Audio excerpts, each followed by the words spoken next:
Okay, അപ്പോൾ നമ്മൾ കഴിഞ്ഞ വീഡിയോയിൽ നോക്കിയത് വ്യൂ പോർട്ടിൻ്റെ എല്ലാ ടൂൾസിനെ കുറിച്ചാണ് നമ്മൾ പരിചയപ്പെട്ടത്. എങ്ങനെയാണ് പല ഷേപ്പിലും വ്യൂ പോർട്ട്സ് വരയ്ക്കുക, അതുപോലെ തന്നെ വരച്ചിരിക്കുന്ന ഒരു വ്യൂ പോർട്ടിൽ നിന്നിട്ട് എങ്ങനെയാണ് ഒരു പോർഷൻ മാത്രം ക്ലിപ്പ് ചെയ്തെടുക്കുക, അതെല്ലാം നമ്മൾ കഴിഞ്ഞ വീഡിയോയിൽ നോക്കിയത്. നമുക്ക് ഈ വീഡിയോയിൽ ഒരു ലേ ഔട്ട് എങ്ങനെ ടെംപ്ലേറ്റിൽ നിന്നിട്ട് നമുക്ക് ഓപ്പൺ ചെയ്യാം, അതായത് ക്രിയേറ്റ് ചെയ്യാം എന്നുള്ളത് നമുക്ക് നോക്കാം. അപ്പോൾ നമ്മൾ ഇത്രയും ഇവിടം വരെയുള്ള വീഡിയോയിൽ നമ്മൾ കണ്ട് ഒരു നോർമൽ ലേ ഔട്ട് എങ്ങനെയാണ് ക്രിയേറ്റ് ചെയ്യുന്നത്, അതായത് വിത്തൗട്ട് ടൈറ്റിൽ ബ്ലോക്ക്. നമുക്ക് ടൈറ്റിൽ ബ്ലോക്ക് ഇല്ലാതെ എങ്ങനെയാണ് ഒരു ലേ ഔട്ട് ക്രിയേറ്റ് ചെയ്യുക, അതിൻ്റെ അകത്ത് ആ ലേ ഔട്ടിൻ്റെ അകത്ത് പേജ് സെറ്റ് ചെയ്യുക, പേജ് സെറ്റ് ചെയ്തതിന് ശേഷം വ്യൂ പോർട്ടുകൾ വരയ്ക്കുക, വ്യൂ പോർട്ടിൻ്റെ അകത്ത് സ്കെയിൽ ചെയ്തിട്ട് ഓരോ ഡ്രോയിങ്സിനെ സെപ്പറേറ്റ് സ്കെയിൽ ചെയ്ത് അറേഞ്ച് ചെയ്ത് വയ്ക്കുക, ഒന്നിൽ കൂടുതൽ വ്യൂ പോർട്ടുകൾ എങ്ങനെയാണ് വരക്കുന്നത് എന്ന് നോക്കുക. അതെല്ലാമാണ് നമ്മൾ കഴിഞ്ഞ വീഡിയോസിലെല്ലാം നമ്മൾ കണ്ടത്. നമുക്ക് ഈ വീഡിയോയിൽ എങ്ങനെയാണ് ഒരു പുതിയ ലേ ഔട്ട് ടെംപ്ലേറ്റിൽ നിന്നിട്ട് ക്രിയേറ്റ് ചെയ്യുക, ടെംപ്ലേറ്റ്സിൽ നിന്നിട്ട് എങ്ങനെയാണ് ക്രിയേറ്റ് ചെയ്യാൻ നോക്കാം. അതിന് വേണ്ടിയിട്ട് ഞാൻ ലേ ഔട്ട് 3യുടെ അവിടെ കൊണ്ടുവന്ന് മൗസ് വെച്ച് റൈറ്റ് ബട്ടൺ ക്ലിക്ക് ചെയ്തു. ഫ്രം ടെംപ്ലേറ്റ് എന്ന ഓപ്ഷൻ ഞാൻ ജസ്റ്റ് ക്ലിക്ക് ചെയ്തു. ഓക്കെ, അപ്പോൾ നമുക്ക് ഓട്ടോകാഡിൻ്റെ ഡയറക്ടറിയിൽ നിന്നിട്ട് ടെംപ്ലേറ്റ്സ് എന്ന ഫോൾഡറിൻ്റെ അകത്തുള്ള കുറച്ച് ടെംപ്ലേറ്റ്സ് നമുക്കിവിടെ കാണാൻ സാധിക്കുന്നതാണ്. അപ്പോൾ ടെംപ്ലേറ്റ്സ് നമ്മൾ വർക്ക് ചെയ്യുന്ന കമ്പനിയുടെ ടെംപ്ലേറ്റ്സ് ഓൾറെഡി, അതായത് ടൈറ്റിൽ ബ്ലോക്ക് ഓൾറെഡി ഉണ്ട് എന്നുണ്ടെങ്കിൽ അത് .dwt എന്ന ഫോർമാറ്റിലായിരിക്കണം കിടക്കേണ്ടത്. അങ്ങനെയാണെങ്കിൽ നമുക്ക് എന്ത് ചെയ്യാം, നമ്മുടെ ലേ ഔട്ടിൽ നമ്മുടെ ടെംപ്ലേറ്റ് നമുക്ക് ഓപ്പൺ ചെയ്യാവുന്നതാണ്. ഓക്കെ, ഇപ്പോൾ ഇതിൻ്റെ അകത്ത് ഞാനിപ്പോൾ തൽക്കാലം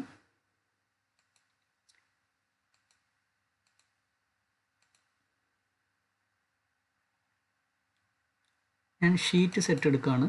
അപ്പോൾ ഇതിനകത്ത് ഡീഫോൾട്ടായിട്ട് അവർ കുറച്ച് ഷീറ്റ് സെറ്റുകൾ ഓൾറെഡി ചെയ്ത് വച്ചിട്ടുണ്ട്. അതുകൊണ്ട് ഞാനിപ്പോൾ തൽക്കാലം ഏതെങ്കിലും ഒരെണ്ണം ഞാൻ എടുക്കുകയാണ്.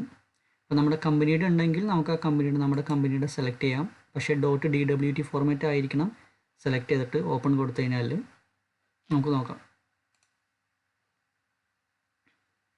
ഞാനിപ്പോൾ ആർക്കിടെക്ചറൽ മെട്രിക് എടുത്തു, ഞാൻ ഓപ്പൺ കൊടുത്തു. അപ്പോൾ നമ്മുടെ അടുത്ത് അവർ അത് സെറ്റ് ചെയ്ത് വെച്ചേക്കുന്നത് ISO A1 എന്ന് പറഞ്ഞ ഷീറ്റിലാണ്. ഓക്കെ, ഞാൻ ഓക്കെ കൊടുത്തു. അപ്പോൾ നമുക്ക് താഴെ വന്ന് നോക്കിയാൽ ISO A1 എന്നൊരു ലേ ഔട്ട് അവിടെ ക്രിയേറ്റ് ആയിരിക്കുന്നത് കാണാം. ഞാൻ ജസ്റ്റ് അതൊന്ന് ആക്റ്റീവ് ചെയ്യണം, ക്ലിക്ക് ചെയ്തു. അപ്പോൾ എന്ത് സംഭവിച്ചിട്ടുണ്ട്, ഇവിടെ ആ ടെംപ്ലേറ്റ് ഇവിടെ കറക്റ്റായിട്ട് വന്നിട്ടുണ്ട്. ഇത് ടെംപ്ലേറ്റ് എന്ന് പറഞ്ഞാൽ ഇതൊരു വ്യൂ പോർട്ട് അല്ല. കണ്ടോ, നമ്മൾ ഡബിൾ ക്ലിക്ക് ചെയ്ത് കഴിഞ്ഞാൽ അത് വ്യൂ പോർട്ട് അല്ല. ഓക്കെ, നമ്മൾ എന്ത് ചെയ്യണം, ഇനി വേണം ഇതിൻ്റെ അകത്ത് വ്യൂ പോർട്ടിൻ്റെ ടൂൾസ് എടുത്തിട്ട് ഓരോ വ്യൂ പോർട്ടുകളും നമുക്ക് എന്ത് ചെയ്യാൻ, വരച്ച് കൊടുക്കാനായിട്ട്. നമുക്ക് ആവശ്യമുള്ള അത്ര വ്യൂ പോർട്ടുകൾ നമുക്ക് എന്ത് ചെയ്യാം, ഈ ഡ്രോയിൻ്റെ അകത്ത് വരച്ച് കൊടുക്കാം. എന്നിട്ട് ആക്റ്റീവ് ചെയ്തിട്ട് ഏതാണെന്ന് വെച്ചാൽ നമുക്ക് എന്ത് ചെയ്യാം, ഡ്രോയിങ് സെറ്റ് ചെയ്ത് കൊടുക്കാം. ഒന്നില്ലെങ്കിൽ നമുക്ക് സൂം ഔട്ട് സൂം ഇൻ ചെയ്തിട്ട് നമുക്ക് ഡ്രോയിങ് സെറ്റ് ചെയ്യാം. അല്ലെങ്കിൽ നമുക്ക് ഇവിടെ സ്കെയിൽ വന്നിട്ട് ഇഷ്ടമുള്ള സ്കെയിൽ ഏതാണെന്ന് വെച്ചാൽ ആ സ്കെയിൽ വെച്ചിട്ട് നമുക്ക് എന്ത് ചെയ്യാം, സൂം ചെയ്ത് സ്കെയിൽ വെച്ചിട്ട് റെഡിയാക്കി എടുക്കാം. ഓക്കെ, അങ്ങനെ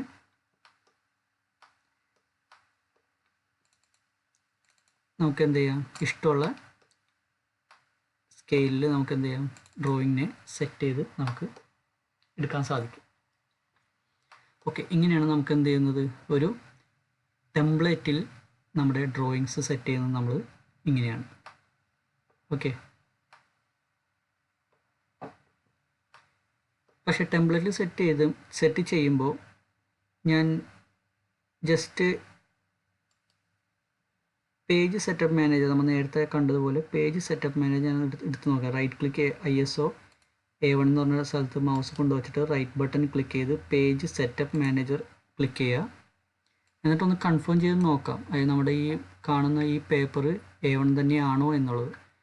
അപ്പം നമ്മൾ പ്ലോട്ട് സൈസ് ഇവിടെ നോക്കിയാൽ 594 × 841, അതായത് അത് A1 പേപ്പർ തന്നെയാണ്. അപ്പോൾ അതായത് നമ്മുടെ ഈ ഡ്രോയിങ് നമ്മൾ സെറ്റ് ചെയ്തേക്കുന്നത് A1 ഷീറ്റിലാണ്.